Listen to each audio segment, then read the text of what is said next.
Psalm 74. O God, why have you rejected us forever? Why does your anger smolder against the sheep of your pasture? Remember the nation you purchased long ago, the people of your inheritance whom you redeemed, Mount Zion, where you dwelt. Turn your steps toward these everlasting ruins, all this destruction the enemy has brought on the sanctuary. Your foes roared in the place where you met with us. They set up their standards as signs. They behaved like men wielding axes to cut through a thicket of trees. They smashed all the carved paneling with their axes and hatchets. They burned your sanctuary to the ground. They defiled the dwelling place of your name. They said in their hearts, "We will crush them completely." They burned every place where God was worshipped in the land. We are given no signs from God. No prophets are left, and none of us knows how long this will be. How long will the enemy mock you, God? Will the foe revile your name forever? Why do you hold back your hand, your right hand? Take it from the folds of your garment and destroy them. But God is my King from long ago. He brings salvation on the earth. It was you who split open the sea by your power. You broke the heads of the monster in the waters. It was you who crushed the heads of Leviathan and gave it as food to the creatures of the desert. It was you who opened up springs and streams. You dried up the ever-flowing rivers. The day is yours, and yours also the night. You established the sun and moon. It was you who set all the boundaries of the earth. You made both summer and winter. Remember how the enemy has mocked you, Lord, how foolish people have reviled your name. Do not hand over the life of your dove to wild beasts. Do not forget the lives of your afflicted people forever. Have regard for your covenant, because haunts of violence fill the dark places of the land. Do not let the oppressed retreat in disgrace. May the poor and needy praise your name. Rise up, O God, and defend your cause. Remember how fools mock you all day long. Do not ignore the clamor of your adversaries, the uproar of your enemies, which rises continually. Proverbs chapter 12. Whoever loves discipline loves knowledge, but whoever hates correction is stupid. Good people obtain favor from the Lord, but he condemns those who devise wicked schemes. No one can be established through wickedness, but the righteous cannot be uprooted. A wife of noble character is her husband's crown, but a disgraceful wife is like decay in his bones. The plans of the righteous are just, but the advice of the wicked is deceitful. The words of the wicked lie in wait for blood, but the speech of the upright rescues them. The wicked are overthrown and are no more, but the house of the righteous stands firm. A person is praised according to their prudence, and one with a warped mind is despised. Better to be a nobody and yet have a servant than pretend to be somebody and have no food. The righteous care for the needs of their animals, but the kindest acts of the wicked are cruel. Those who work their land will have abundant food, but those who chase fantasies have no sense. The wicked desire the stronghold of evildoers, but the root of the righteous endures. Evildoers are trapped by their sinful talk, and so the innocent escape trouble. From the fruit of their lips people are filled with good things, and the work of their hands bring them reward. The way of fools seems right to them, but the wise listen to advice. Fools show their annoyance at once, but the prudent overlook an insult. An honest witness tells the truth, but a false witness tells lies. The words of the reckless pierce like swords, but the tongue of the wise brings healing. Truthful lips endure forever, but a lying tongue lasts only a moment.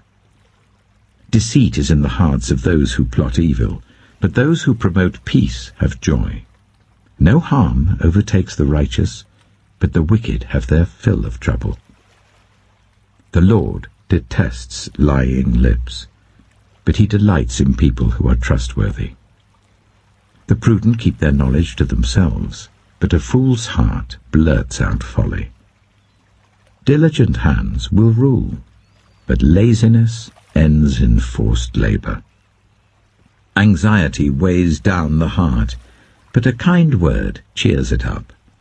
The righteous choose their friends carefully, but the way of the wicked leads them astray. The lazy do not roast any game, but the diligent feed on the riches of the hunt. In the way of righteousness there is life. Along that path is immortality. John chapter 6.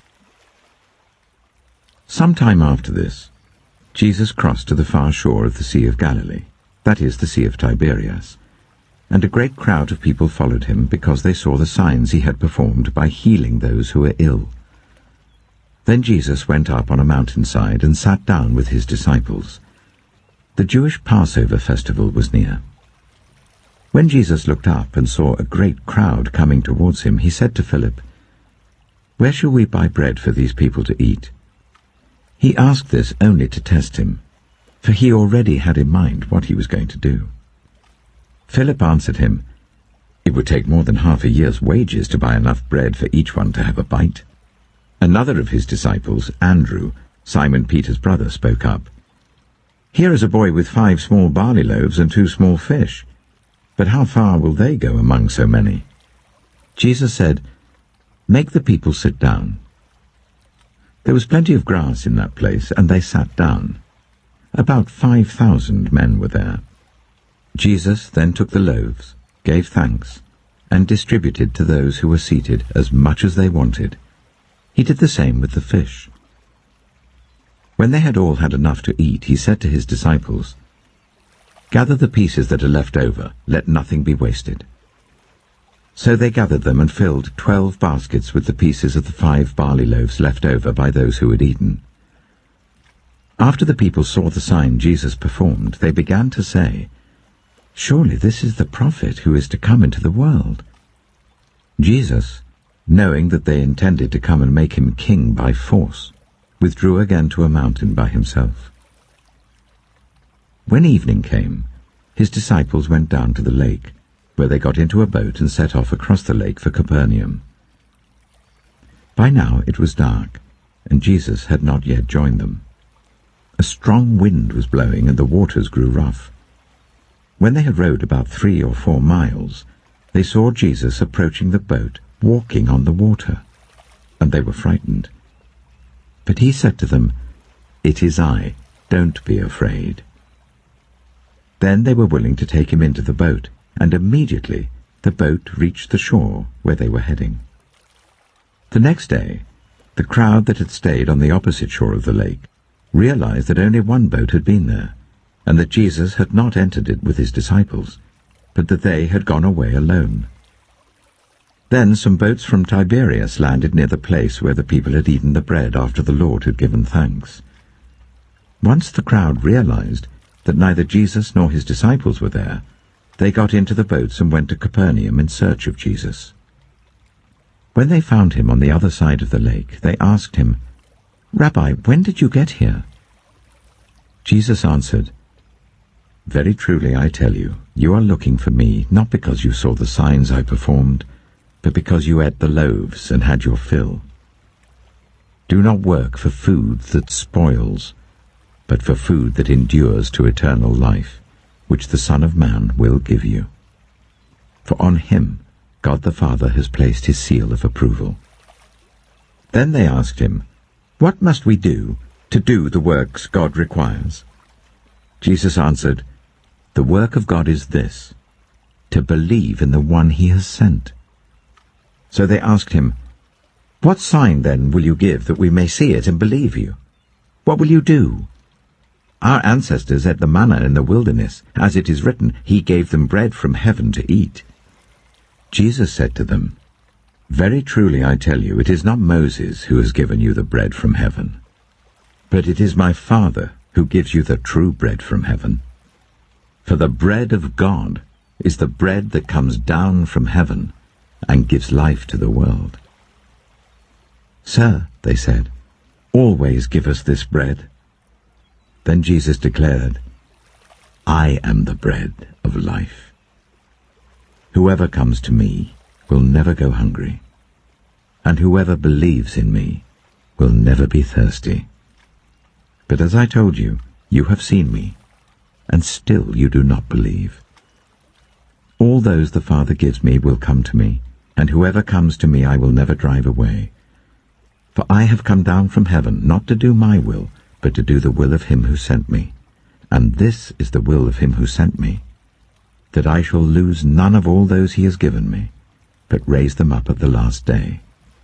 For my Father's will is that everyone who looks to the Son and believes in him shall have eternal life, and I will raise them up at the last day.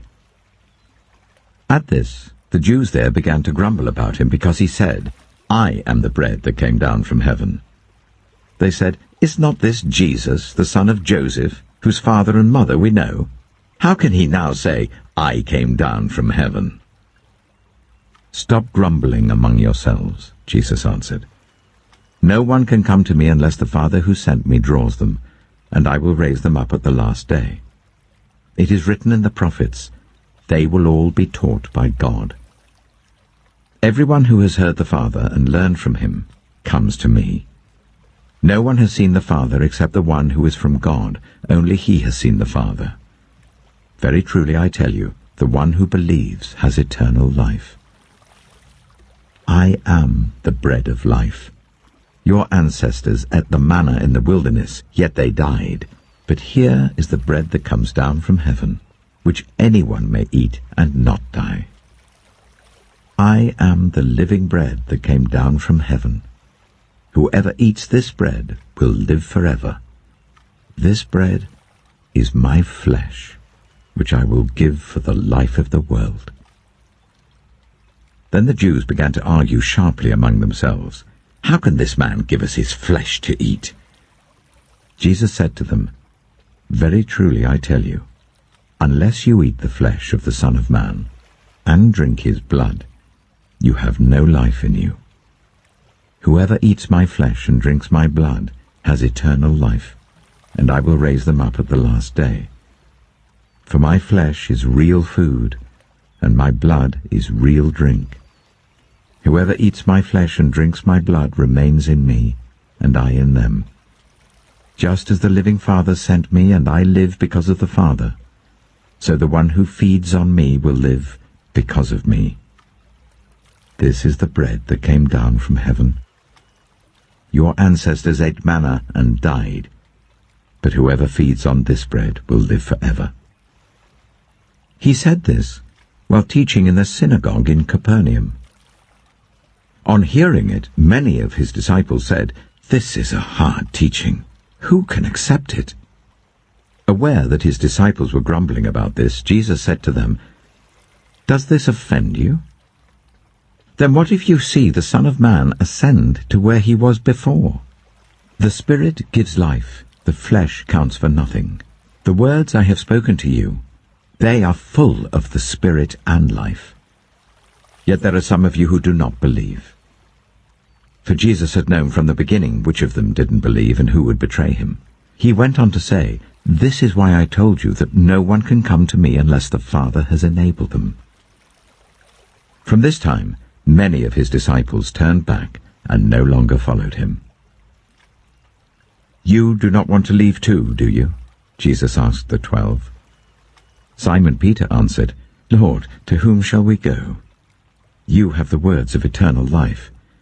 We have come to believe and to know that you are the Holy One of God. Then Jesus replied, Have I not chosen you, the 12? Yet one of you is a devil. he meant Judas, the son of Simon Iscariot, who, though one of the 12, was later to betray him.